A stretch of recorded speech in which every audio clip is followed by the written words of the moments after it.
Hi everyone! Welcome to my channel. Today I'll show you how to create beautiful arrangements using just a few materials. I'll explain 3 different styles, how to handle curved branches, how to arrange straight flowers, and how to work with voluminous flowers. Stick around till the end.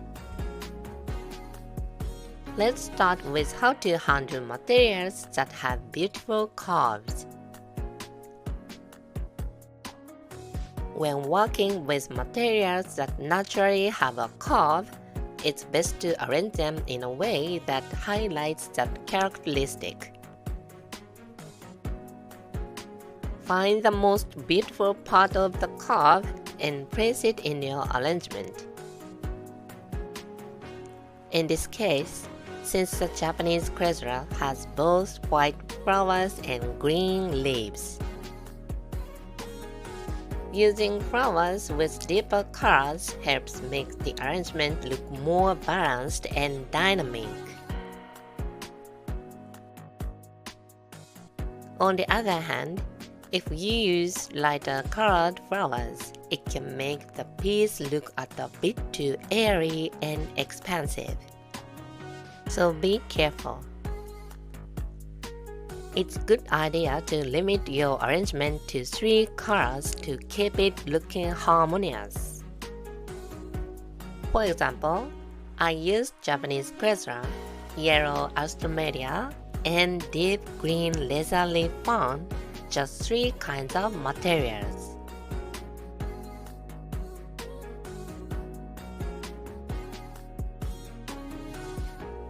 Next, let's try arranging the tall, straight grazielas.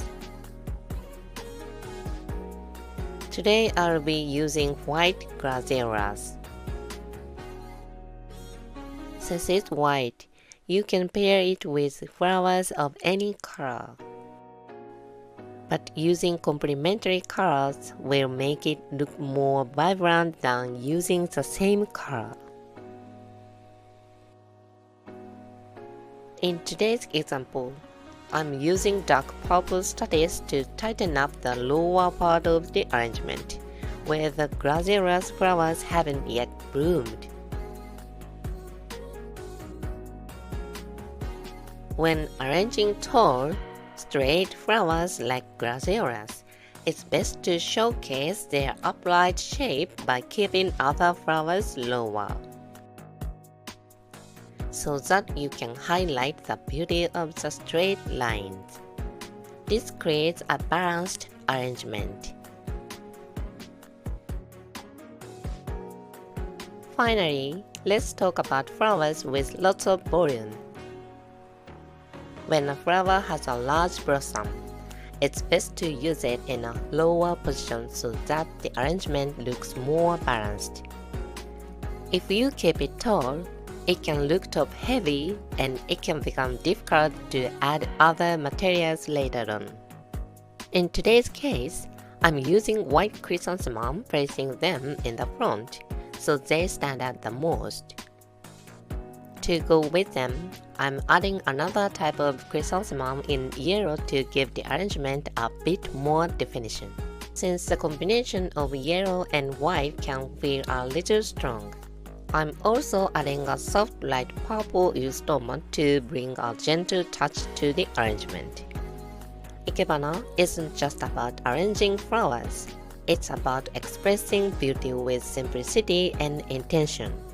Remember, color, shape, and balance, these 3 points will help you every time. If you want to enjoy even more flower healing, check out my ebook. It's available in both English and Japanese, so if you are curious about Japanese, take a peek at that one too. You'll find all the details in the description box below. Thank you for watching, and don't forget to subscribe for more tips and inspiration. See you next time. Bye!